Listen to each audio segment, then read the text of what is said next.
Hello दोस्तों, आपका अपने यूट्यूब चैनल उपदेश गुरु में स्वागत है। आज हम 11th क्लास के सब्जेक्ट भूगोल बुक नंबर 2 भौतिक पर्यावरण के इम्पोर्टेंट क्वेश्चन करेंगे, जो आपकी वार्षिक परीक्षा में 101% आएंगे।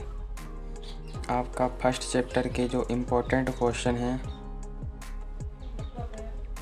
आपका पहला इम्पोर्टेंट क्वेश्चन है, भारत का देशांतरीय फैलाव इसके लिए किस प्रकार लाभदायक है। दूसरा इम्पोर्टेंट क्वेश्चन है, भारत एवं उसके पड़ोसी देशों का उल्लेख कीजिए। तीसरा इम्पोर्टेंट क्वेश्चन है, मानक यामतर के उपयोग का उल्लेख कीजिए। चौथा इम्पोर्टेंट क्वेश्चन है, क्या भारत को एक से अधिक मानक समय की आवश्यकता है? यदि हाँ तो ऐसा क्यों सोचते हो आप? और पांचवा है, भारत को उपमहाद्वीप क्यों कहा जाता है, स्पष्ट कीजिए। और सिक्स इम्पोर्टेंट क्वेश्चन है, हिंद महासागर में भारत के केंद्रीय स्थित है, इस कथन को स्पष्ट कीजिए। सातवां इम्पोर्टेंट क्वेश्चन है, भारत के आकार का महत्व का उल्लेख कीजिए। निबंधात्मक प्रश्न में आपका पहला क्वेश्चन जो है ना, भारत के अवस्थिति तथा विस्तार का विवेचन करते हुए देश का मानक यामतर का उल्लेख कीजिए।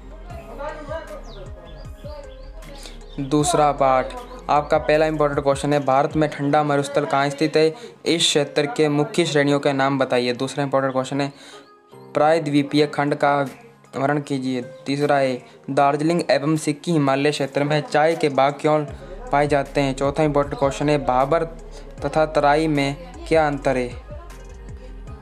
पांचवा इम्पोर्टेंट क्वेश्चन है, खादर और बांगर में क्या अंतर है, बताइए। ये जो पांचवा इंपॉर्टेंट क्वेश्चन है, ये 101% हर एग्जाम में आता है। छठा इंपॉर्टेंट क्वेश्चन है, दक्कन के पठार का वर्णन कीजिए। सातवां इंपॉर्टेंट क्वेश्चन है, भारतीय मरुस्थल किस संरचना का संक्षेप में उल्लेख कीजिए। और निबंधात्मक प्रश्न में आपका पहला इंपॉर्टेंट क्वेश्चन है, भू आकृति का अर्थ स्पष्ट करते हुए भारत को प्रमुख भू आकृति खंडों में विभाजित कर उनका संक्षेप में विवरण कीजिए। दूसरा इम्पोर्टेंट क्वेश्चन है, भारत को कितने प्राकृतिक प्रदेशों में बांटा गया है, उनके नाम लिखो तथा किसी एक प्राकृतिक प्रदेश का सचित्र वर्णन कीजिए। जो ये दूसरा क्वेश्चन है ना, ये सबसे ज़्यादा इम्पोर्टेंट है इस पार्ट का। आपका तीसरा पार्ट, इसका पहला क्वेश्चन है, अपकेंद्रीय तथा अभिकेंद्रीय अपवाह, ये अपवाह है, प्रारूप क्या है। प्रारूप क्या है।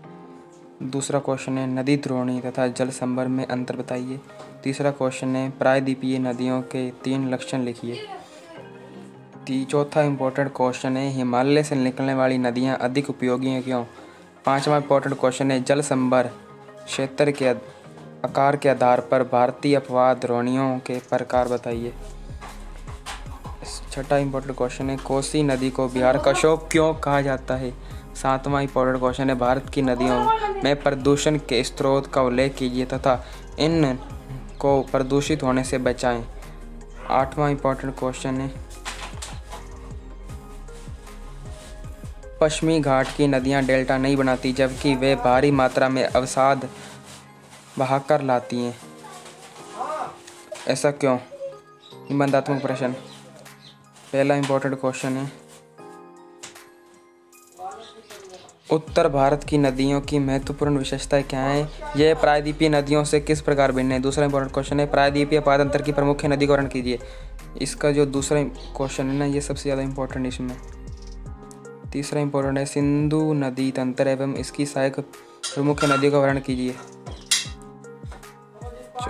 चौथा पार्ट, पहला इंपॉर्टेंट क्वेश्चन है, भारतीय मौसम तंत्र को प्रभावित करने वाले 3 महत्वपूर्ण कारक कौन से हैं।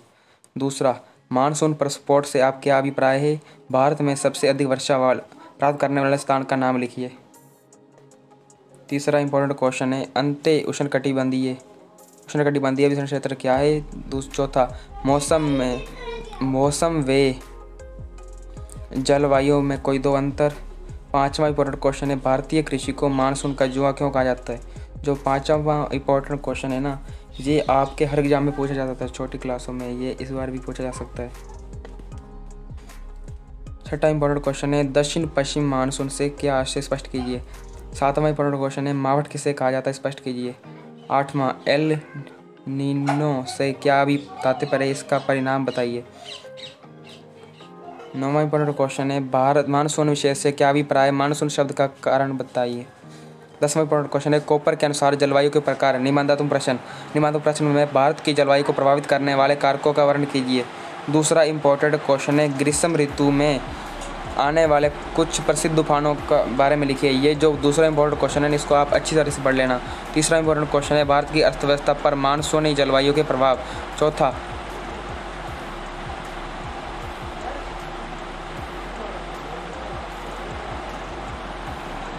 जलवायु में एक प्रकार का एक्से होते हुए भी भारत की जलवायु में क्षेत्रीय भिन्नता पाई जाती है। उपयुक्त उदाहरण देते हुए इसका कथन को स्पष्ट कीजिए। चौथा इंपॉर्टेंट क्वेश्चन है ये आपसे पूछा जा सकता है।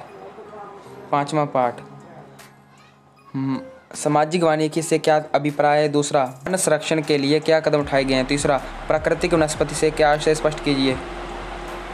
चौथा इंपॉर्टेंट क्वेश्चन है भारत में वन्य प्राणियों की संख्या कम होने के प्रमुख कारण।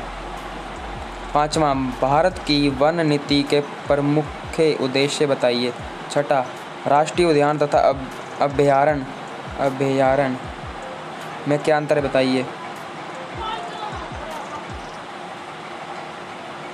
7वां इम्पोर्टेंट क्वेश्चन है वन संरक्षण के लिए क्या उपाय हैं समझाइए। निबंधात्मक प्रश्न में पहला इम्पोर्टेंट क्वेश्चन है प्राकृतिक वनस्पति किसे कहते हैं। भारत में वनों के विभिन्न प्रकारों का विस्तार से वर्णन कीजिए। दूसरा जीव मंडल नीचे से क्या से भारत के प्रमुख 4 जो जीव मंडल नीचे उनका वर्णन कीजिए।